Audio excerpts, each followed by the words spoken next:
बिस्मिल्लाहिर्रहमानिर्रहीम। All about electronics with me में एक और नई वीडियो के साथ आपका दोस्त मोहम्मद बशीर आपकी खिदमत में हाजिर है। सोनी 2197 मार्क 5 टेलीविज़न है ये, और इसमें फ़ॉल्ट ये है कि ये बाज़ दफ़ा 2 सेकंड बाद, बाज़ दफ़ा 5 सेकंड बाद और बाज़ दफ़ा 1-2 मिनट के बाद स्टैंड बाई कंडीशन में चला जाता है खुद ब खुद, यानी इसकी ऑसिलेशन सेक्शन जो है वो बंद हो जाता है।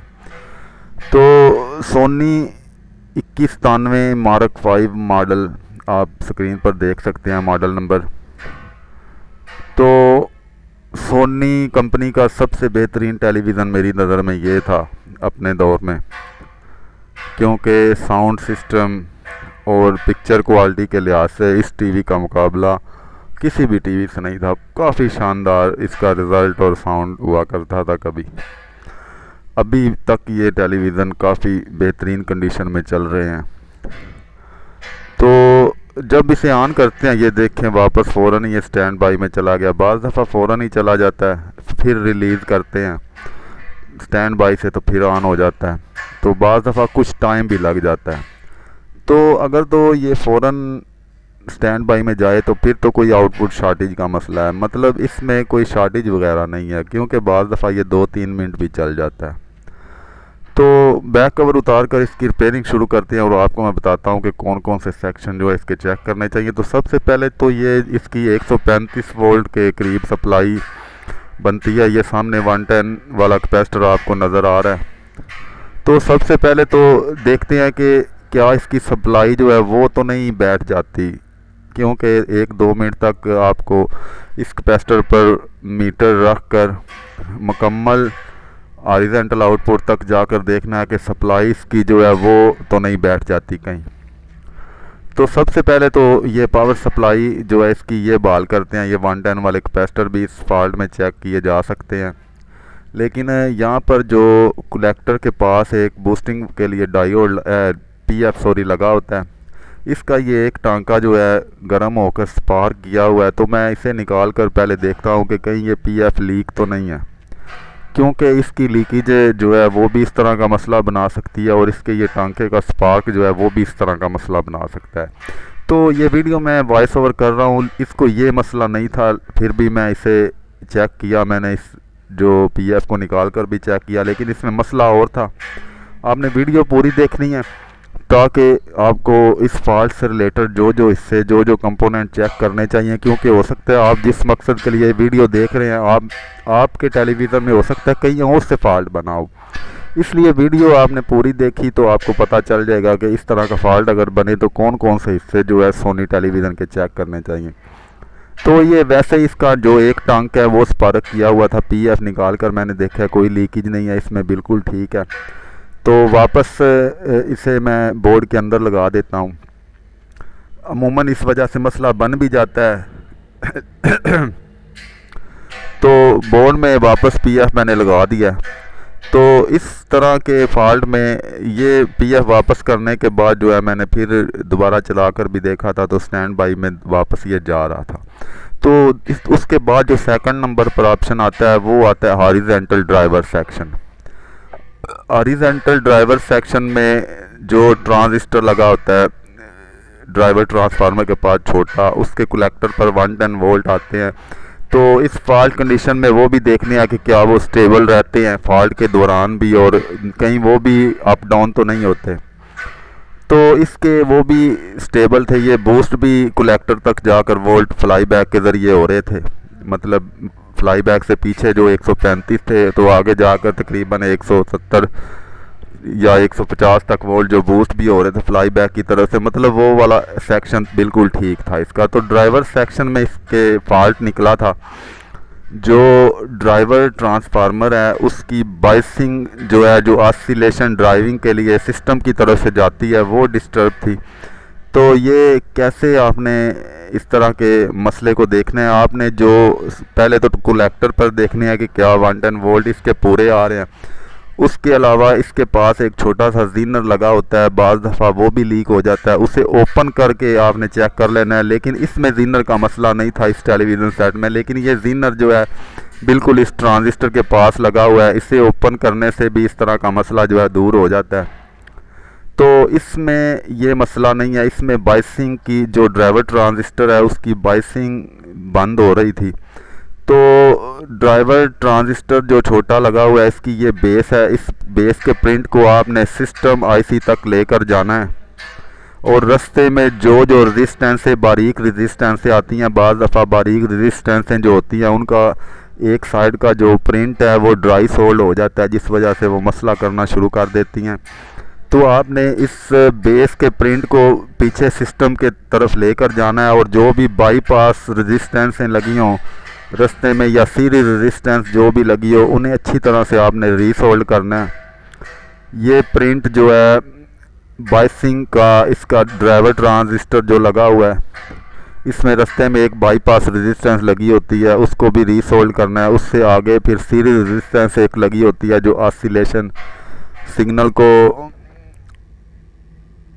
क्रॉस करती है। उसके साथ ही आपने जो आईसी लगा हुआ है 8374, इसमें गालबन लगा हुआ है, तो उसको भी रीसोल्ड करना है। उसको रीसोल्ड करते हुए आपने इंतहाई एहतियात से आपने रीसोल्ड करना है। ये रेजिस्टेंस बारीक सी एक लगी हुई है इसी बेस के ट्रांजिस्टर की तरफ, पास एक छोटा सा कैपेसिटर भी लगा होता है। तो रीसोल्ड मैंने इसके 8374 को किया। रीसोल्ड करने के बाद इसके पॉइंट जो हैं अच्छी तरह सुई से साफ़ कर रहा हूँ। रीसोल्ड बड़े ध्यान से आपने करना है, क्योंकि रीसोल्ड करते हुए कोई भी बारीक रेजिस्टेंस या पीएफ आपने नहीं उखाड़ देना, अक्सर ऐसा हो जाता है। फिर ये सामने आपको कैपेसिटर और रेजिस्टेंस नज़र आ रही है स्क्रीन के पास, तो इन छोटी रेजिस्टेंसों को भी अच्छी तरह से रीसोल्ड करना है, बड़े आईसी को भी रीसोल्ड करना है, क्योंकि इसकी कोई टाइमिंग नहीं है स्टैंड बाई में जाने की। अगर तो ये फिक्स स्टैंड बाई में फ़ौरन ही होता तो फिर कोई ना कोई शॉर्टेज थी इसमें, फिर आप ड्राइवर ट्रांजिस्टर के पास जीनर को ओपन करके देख सकते थे। उसके अलावा ड्राइवर ट्रांसफार्मर जो है उस एरिए को अच्छी तरह से रीसोल्ड करके भी देख सकते थे। ये जीनर लगा हुआ है बिल्कुल पास यहाँ पर, तो ये भी इस तरह का मसला बना देता है। हो सकता है आपके टेलीविज़न सेट में ड्राई सोल्ड का मसला ना हो। ये जो रेजिस्टेंसें बारीक लगी हुई हैं इसमें, इसको मैंने अच्छी तरह से रीसोल्ड किया, क्योंकि कई दफ़ा मैं इस तरह का फॉल्ट इन रेजिस्टेंसों के ड्राई सोल्ड से निकाल चुका हूँ। ये जो रेजिस्टेंस अभी मैं पॉइंट लगा रहा था, एक आती है सिस्टम की तरफ और एक लाइन जो जाती है जंगल की तरफ, तो इस एरिए को एहतियात से आपने रीसोल्ड करना है। सिस्टम जंगल आईसी को भी रीसोल्ड मैंने कर दिया इसका, तो वॉश भी अच्छी तरह से करना है। और फ्लाई बैक के ये में जो भी आपको ड्राई सोल्ड नज़र आए वो भी बाद में मसला बना सकता है, उसको भी ठीक कर देना है। तो ये तमाम काम जो करने के बाद जो है फिर आपने चेक करना है कि स्टैंड बाई कंडीशन में जो ये बेस जो बाइसिंग वोल्ट है इस पर तकरीबन आधा वोल्ट आता है। जो चाइना टेलीविज़न होते हैं उसमें कलेक्टर पर 15 से 20 वोल्ट आते हैं, जबकि सोनी टेलीविज़न में 110 वोल्ट आते हैं, और बेस पर तकरीबन आधा वोल्ट के करीब ऑसिलेशन सिग्नल आता है। ये देखिए आधे वोल्ट से भी कम तकरीबन ये बनता है। ये स्टैंड बाई से रिलीज़ करने के बाद इतनी सी पल्स आती है, तो ये ज़रूर होनी चाहिए, ऑसिलेशन पल्स इस पर होनी चाहिए, फिर ही आपका जो ऑसिलेशन सर्किट है वो काम करेगा और टेलीविज़न सेट ऑन होगा। तो अब ये टेलीविज़न सेट ऑन हो चुका है, इसी पर मैं नहीं इसकी पूरी तसल्ली भी करना लाजम होती है, कम अज़ कम घंटा डेढ़ चलाना या उसके बार बार बंद करके ऑन करके चला कर देखना पड़ता है। तो लेकिन जब से मैंने वो ड्राइवर सेक्शन के बाइसिंग एरिया को मुकम्मल रीसोल्ड किया बारीक रेजिस्टेंसों को, क्योंकि उनमें ड्राई सोल्ड बन जाता है जिस वजह से ये इस तरह का मसला अक्सर बन जाता है, तो उस तमाम एरिए को मैंने क्लियर किया है। लेकिन अगर आपके टेलीविज़न सेट में इस तरह से रीसोल्ड करने के बाद भी मसला बरकरार रहता है तो आपने ड्राइवर ट्रांजिस्टर के पास जो जीनर लगा है उसे भी ओपन करके देख लेना है। उस एरिया में पीछे जो छोटा कैपेसिटर लगा हुआ है बाइसिंग पर, तकरीबन 4 से 7 UF होता है, वो भी बदल के देख लेना है। 110 सप्लाई के कैपेसिटर भी चेक कर लेने हैं, उस तरह वो कैपेसिटर भी इस तरह का मसला बना सकते हैं। और अगर फ्लाई बैक के आउटपुट सेक्शन में वर्टिकल या कोई डायोड शॉर्ट हो तो भी इस तरह का मसला बन सकता है। तो इन तमाम चीज़ों को आपने ज़हन में रखना है। यही नहीं कि अब मैं जो टेलीविज़न सेट रिपेयर कर रहा हूँ इसमें तो ऑसिलेशन सेक्शन में ड्राई सोल था, जिस वजह से ये मसला बना। हो सकता है आप जिस मकसद के लिए वीडियो देख रहे हैं उस टेलीविज़न सेट में कोई और मसला हो। तो ये मसला कोई एक जगह से नहीं बनता, लेकिन सबसे पहले यही चीज़ें चेक करनी चाहिए जो मैंने अभी आपको इस वीडियो में बताई हैं। तो अब तकरीबन मैं इसे घंटे से ज़्यादा चेक कर चुका हूँ। टेलीविज़न सेट जो है बिल्कुल ओके हो चुका है, दोबारा इसने वो मसला नहीं किया। तो बैक कवर भी मैंने वापस इसका लगा दिया। वो लेके तो मज़ीद आज में की अच्छे फेजेस हम वीडियो लेके में आ रहे इतना हैं। ही। अगर आपने all So, about basically laptop with me YouTube channel को अभी तक सब्सक्राइब नहीं किया तो वीडियो के नीचे सब्सक्राइब के बटन को दबाकर चैनल को सब्सक्राइब ज़रूर कर लें।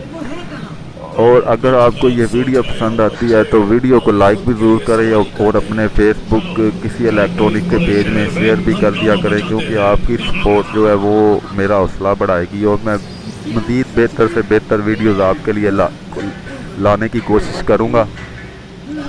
तो आपका कुछ नहीं जाएगा अगर आप एक दो इलेक्ट्रॉनिक्स के फेसबुक पेजेस में इस वीडियो को शेयर कर देते हैं। यूट्यूब से ही शेयर का बटन नीचे लगा होता है, वहाँ से शेयर करके किसी भी इलेक्ट्रॉनिक के पेज में वीडियो शेयर कर दे। शायद किसी और भाई या किसी और बिगिनर का फ़ायदा हो जाए, क्योंकि जो स्टार्ट लेवल पर होते हैं उनके लिए काफ़ी फ़ायदेमंद साबित होती हैं इस तरह की वीडियो।